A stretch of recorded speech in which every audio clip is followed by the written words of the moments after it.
بسم اللہ الرحمن الرحیم۔ السلام علیکم۔ آج کی کلاس میں ہم کلکلا کا رول پڑھیں گے۔ کلکلا کیا ہے، کلکلا کسے کہتے ہیں، اور حروف کلکلا کون سے ہیں، اور کب ان حروف پر کلکلا کیا جاتا ہے، یہ ساری چیزیں پڑھیں گے ہم آج کی کلاس میں۔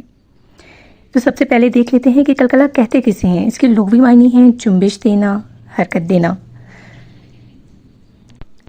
اور جن حروف میں یہ صفت پائی جاتی ہے، کون سی صفت، کہ ان کے مخرج میں حرکت دی جاتی ہے، ان کے مخرج کو، یعنی کہ یہ صفت جن حروف میں پائی جاتی ہے ان کو حروف کلکلا کہتے ہیں، یعنی کہ ان حروف کو ادا کرتے وقت مخرج میں حرکت پیدا ہو جاتی ہے۔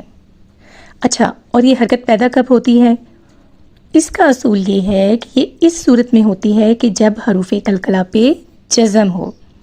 اگر ان حروف کے اوپر کوئی اور حرکت ہوگی تو پھر کلکلا ادا نہیں ہوگا۔ یہ صرف اسی صورت میں ہوگا جب کہ وہ ساکن ہو اور ان کے اوپر جزم ہو۔ اب حروف کلکلا 5 ہیں: قاف، تا، با، جیم اور دال، جن کا مجموعہ ہے کتب جدی، یعنی کہ اپنی سہولت کے لیے ان کو یاد رکھنے کے لیے ہم نے ایک مجموعہ بنا لیا جس کو ہم نے نام دیا کتب جدی۔ اب آ جاتے ہیں ہم اس کی چند اگزامپلس کی طرف۔ اس میں پہلی اگزامپل ہے ہمارے پاس حق، حق، حق۔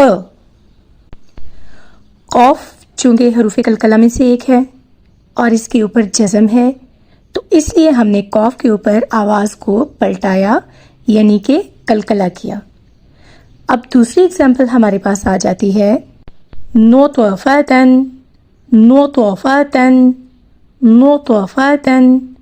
اب چونکہ تو حروف کلکلا میں سے ایک ہے اور تو کے اوپر جزم ہے، تو اس لیے تو کی آواز کو پلٹائیں گے، یعنی کہ اس کے اوپر کلکلا کریں گے۔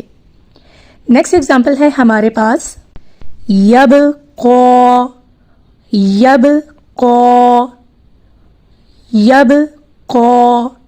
اب چونکہ با حروف کلکلا میں سے ایک ہے اور با کے اوپر جزم ہے، تو اس لیے ہم با کی آواز کو پلٹائیں گے اور اس کے اوپر کلکلا کریں گے۔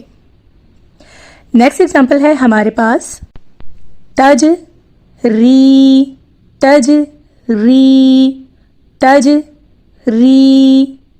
اب چونکہ جیم حروف کلکلا میں سے ایک ہے، اس کے اوپر جزم ہے، تو اس کے اوپر ہم آواز کو پلٹائیں گے، اس کے مخرج کو حرکت دیں گے، یعنی کہ اس کے اوپر کلکلا کریں گے۔